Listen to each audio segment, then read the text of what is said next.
धीरे धीरे से मेरी जिंदगी में आना, धीरे धीरे से दिल को चुराना।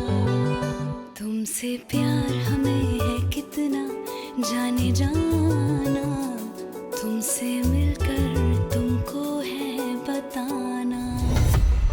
कैसी हो तितली? Good, yeah. धीरे धीरे Excuse me. रंग उतरेंगे गहरे,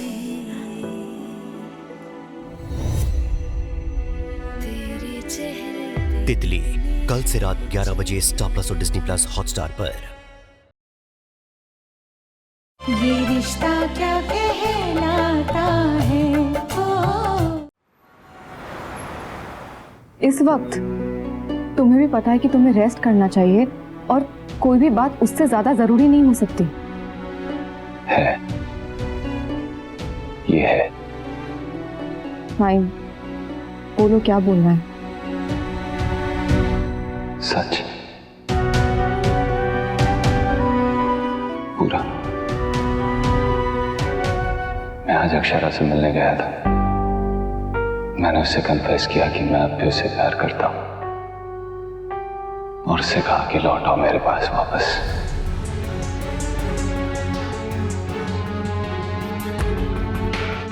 और ऐसा करने से पहले मैंने रू के बारे में भी नहीं सोचा।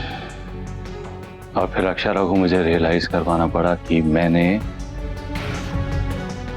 उससे प्यार भले किया हो, उसकी रिस्पेक्ट नहीं की।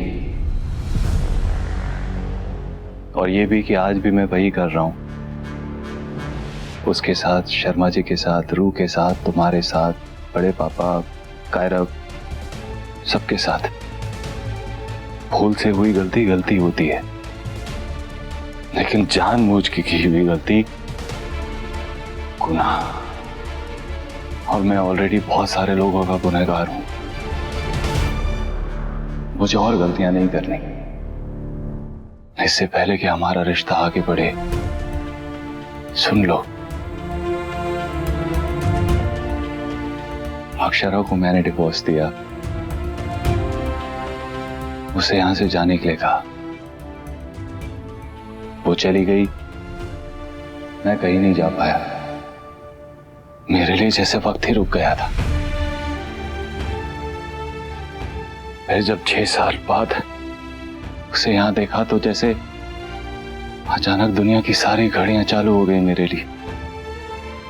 6 सालों से जिन फीलिंग्स को मैं अंदर दबा के बैठा था वो तूफान बनकर बाहर आ गई। और मुझे लगा कि यही तूफान, यही जुनून, यही मैडनेस, ये जो मैं फील कर रहा हूं, ये प्यार है।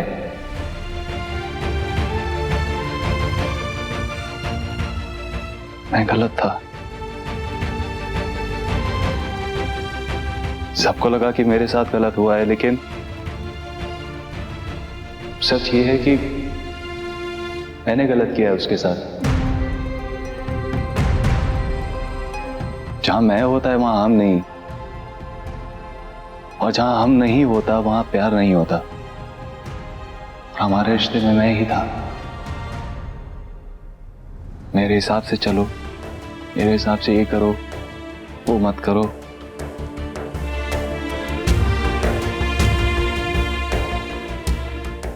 उसके साथ जो गलतियां की है मैं सुधार भी नहीं सकता, because I have to let her गो।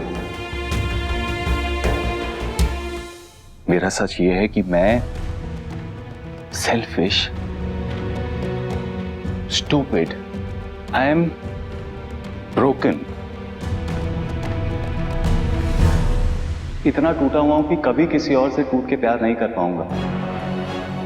इतने पाप किए हैं कि सॉरी बोलने के बजाय सच बोल रहा हूं। और इतना सेल्फिश हूं कि ईमानदारी से प्यार करने के बजाय प्रॉमिसेस कर रहा हूं। आई प्रॉमिस, रू के साथ दोबारा कभी सेल्फिश नहीं होऊंगा। आई प्रॉमिस, मेरे मन में दोबारा कभी कोई डाउट नहीं आएगा। मैं तुम्हारी बहुत इज्जत करता हूं, तुम बहुत अच्छी माँ हो। एंड आई प्रॉमिस, हमारे रिश्ते में तुम्हें जो रिस्पेक्ट मिलनी चाहिए वो मैं तुम्हें दूंगा। महादेव जानते हैं मैं गिरा हुआ इंसान हूं और गिरने के लिए बचा ही नहीं है मेरे पास कुछ। मैं उठना चाहता हूं। I want to be better. तुम्हें सच बताना मेरा फैसला था, लेकिन मेरा सच जानकर मुझे एक्सेप्ट करना या ना करना ये फैसला तुम्हारा होगा। सो प्लीज सोचो। एंड रूह के बारे में नहीं, माँ के बारे में नहीं, मेरे बारे में तो बिल्कुल नहीं, खुद के बारे में सोचो। अपने बारे में सोचकर ये फैसला करना कि तुम ऐसे इंसान से सगाई करना चाहती भी हो या नहीं।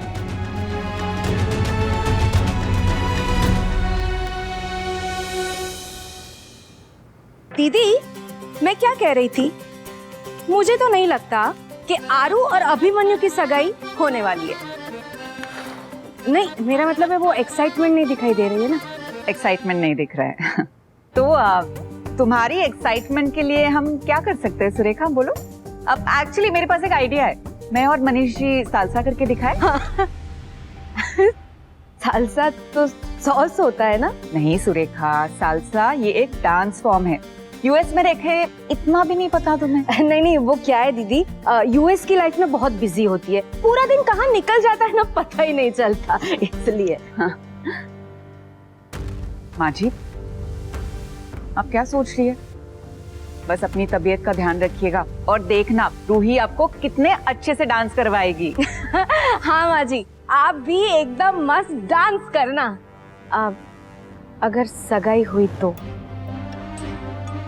तुम्हें से क्यों लगता है कि एंगेजमेंट नहीं होगी सुरेखा? क्योंकि दीदी जब आरू खुश होती है ना, वो चाहती है कि हम सब उसकी खुशी में शामिल हो। हमारे यहाँ नॉन स्टॉप फोन बज रहे होते हैं और उनके यहाँ ढोल ताशे, पर हमारे यहाँ तो कंप्लीट सन्नाटा है। पता नहीं, ऐसा लग रहा है जैसे सारी खुशियाँ, ढोल ताशे, सेलिब्रेशंस कोई अपने साथ ले गया हो।